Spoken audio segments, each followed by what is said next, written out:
What is up, my YouTube gamers? Today I'm going to be talking about my BAMA RaizQT character. This is a character using the new Blink Arrow of Bombarding clones ability, and it has been an absolute banger.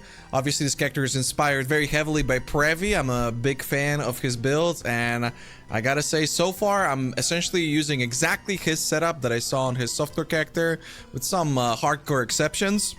And it's just been performing incredibly well, especially considering the fact that in all of the footage that you're watching, I'm using a Quill Rain. I just equipped it at level 5. You can use the ability starting from level 10, and it is insane. All the way through, it's dealt insane damage. I just got done doing a 83 Katarina at level 83 with no gear, again using just the Quill Rain. And it was an absolute breeze. The character's got really great defenses. We are a Guardian, so you do get the Radiant Crusade. We're using a Jinx Juju, which is pretty much my favorite amulet in the entire game, alongside the new Spectre, so we've got a little bit extra PDR there, and a very annoying Screeching Spectre that gives us Grace, so we've got Determination and Grace. So these numbers are pretty high too. And yeah, this ability has been just so strong, because the mob, even though you do have a cooldown that we mitigate with the mastery here, the Blink Arrow cooldown is not that large, and paired up in a pair of replica Stampedes for the 80% more damage, paired up with Fresh Meat, they just do so much freaking damage, and they shoot from really far away, which is another really big deal. Because I thought that a really annoying aspect of this character is going to be the fact that they really never are going to be able to shoot mobs, kind of like how you can run into problems with targeting with totems. But with this character, that is absolutely not the case. Not only can I shoot from this far away, you guys are not going to have any in-game sounds, but I can shoot from this far away. You can see that if I pull a mob, this guy already shoots all the way over here with this much AoE. So they off-screen essentially really well. You can really, they're shooting an entire screen, you can shoot an entire screen away, and that way everything's just blasting. You can see he's standing all the way over here and was shooting all the way over there. Just incredible mechanics on this setup. And I think in the future there's going to be a lot of different ways of scaling this. Obviously Poison comes to mind.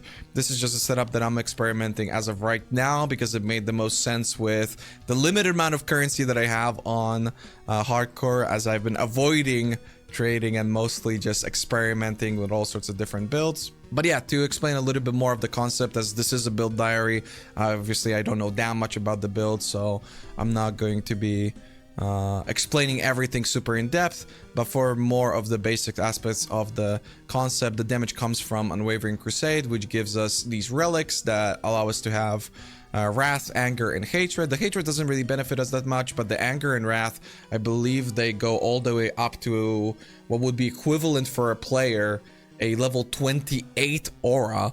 So the amount of flat damage that you get from this is absolutely insane, and this has been just performing really well.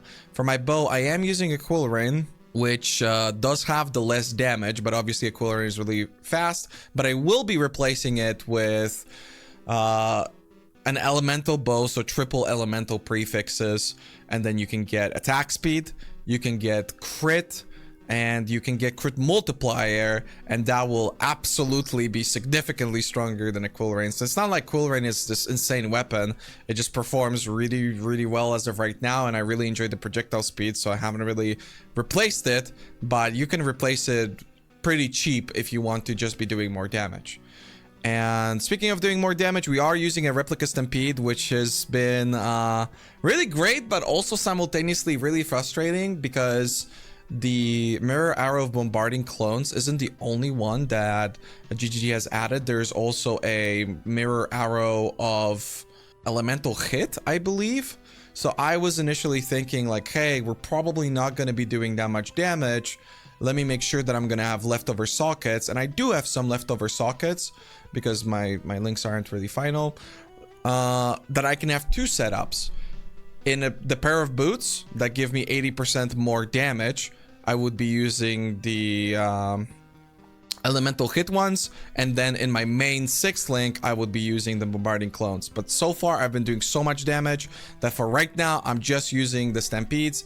And again, the stampedes, they've been tricky, I mean, I gotta say, because if you read them, they say your movement speed is 150% of its base value, and that means that your movement speed is locked. So Quicksilver won't help you, Onslaught won't help you, Haste won't help you. None of these things are beneficial. So all of my mobility, and as you can see from the screen, the mobility isn't that bad, but the actual movement speed it's pretty frustrating. The mobility is, however, pretty good because we use a regular blink arrow.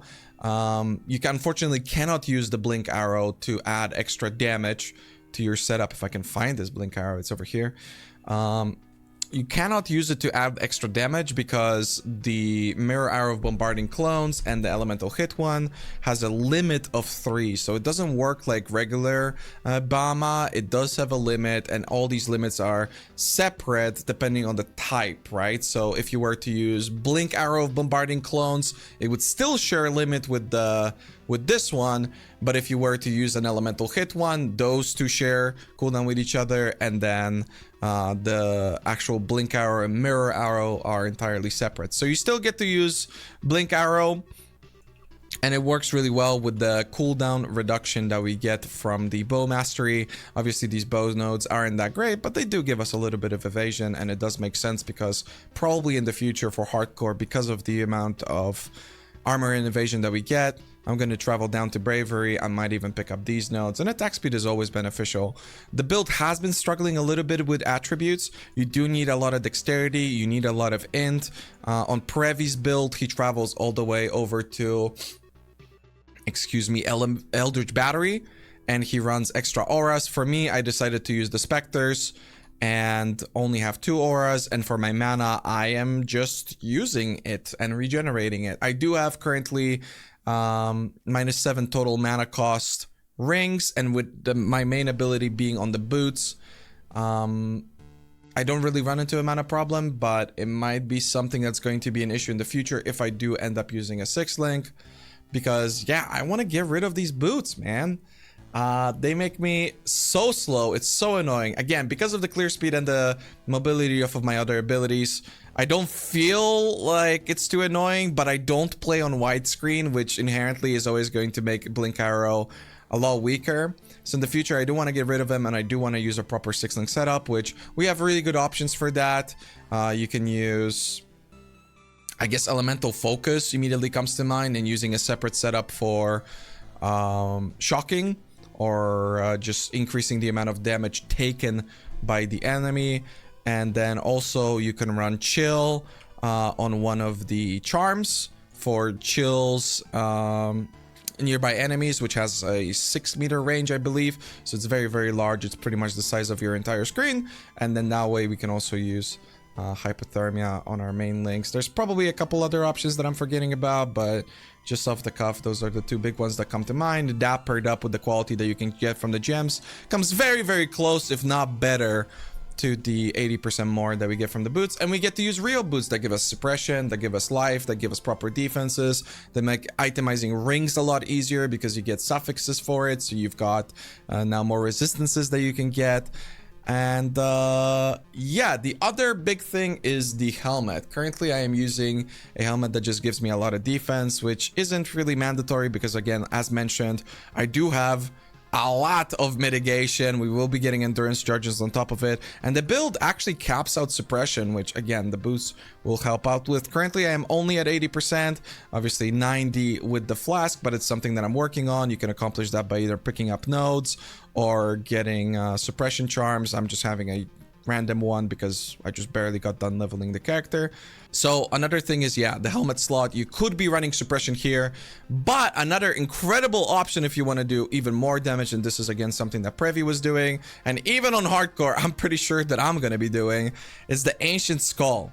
So this is a crit build. We use fresh meat, which gives us a lot of crit damage. And the reason why this is really good is because fresh meat only works for a portion of its duration, and by getting increased duration and getting increased minion duration, we increase the duration of the beneficial stuff that fresh meat gives us. Currently for me, that is going to be functioning for 4.6 of a second, which means that pretty much as long as I'm spamming my ability, these guys are always going to have this buff active, and the buff is insane. It gives me 3.8 to critical strike chance. This is base, and then another 68% to critical strike multiplier. Absolutely nuts. There's probably not another ability in the entire game that it works so well with. I mean, maybe other than SRS that I can think of, but that's kind of, you know, tricky to fit in because we're a crit build and all that. So even though minion crit scaling is very difficult overall, this is just something that's going to make you super powerful. Oh, and also I forgot to even mention that it actually gives you adrenaline as well, right? So you get the 100% increased attack damage and the, I think, 20 or 25% attack speed. It's incredible. But the reason why I'm talking about it is the Ancient Skull, and what Ancient Skull gives us is also insane. Minions have 50% increased critical strike chance per maximum power charge you have. This is not a charge that you actually have to have on your character. It's just the maximum amount that you're going to be getting. So by default, this is going to be 3. That's 150% base. And then also, minions can hear whispers for 5 seconds after they deal a critical strike. What whispers does is minions which hear the whispers take 20% of their maximum life as chaos damage per second. This is not a problem because they're not gonna die, and we can always replace them whenever this does happen, which is pretty much all the time. But on top of it, what the important part is that they have 50% increased attack speed and damage. This is just so much crit, so much attack speed, so much damage that it's so difficult to give up on this, even on hardcore. The amount of defensive properties that you can get from a helmet with the implicit and with the craft is just incredible. But this helmet gives you so much that I don't think I'm going to be able to pass up on it. But so far, I just haven't been struggling with damage, so I'm using this. But in the future, yeah, I can see an Ancient Skull in my future, no doubt whatsoever. And yeah, those are kind of like the basic things about the build. Like I mentioned, I leveled it from level 1. It doesn't really matter where you travel from the get-go. I don't have a lot of crit right now because of the Quill Rain, so Fresh Meat wasn't that great of a link initially, but it was super good. I would recommend, however, for leveling, what I did was I traveled to the Bow Mastery as quickly as possible just so I could get the Blink Arrow more functional, and obviously dealing with the single target setups a little bit better. But yeah, check out the POB in the description. It's just gonna be a snapshot of my character, and yeah, I'll continue to develop it. Make sure to stop by the stream if you're interested in the build. We'll see where we can take this, how strong we can get it. I know the Previ is cooking up some kind of his own POB that he's been working on for a while now, so that's probably going to be just a better version of whatever I can come up with. But this is the best that I can do as of right now, and it's working incredibly well. I can absolutely see a great future for this build, not just in the regular game, but maybe even in the Gauntlet. As far as Templar is concerned, you always have to play with minions, and your only other option is SRS, which tends to require a lot of stuff. And with this working so strongly, with so little gear, that might be a real possibility. So yeah, I'll make sure to update you guys in a couple days. Thanks for watching, and I'll see you guys in the next one.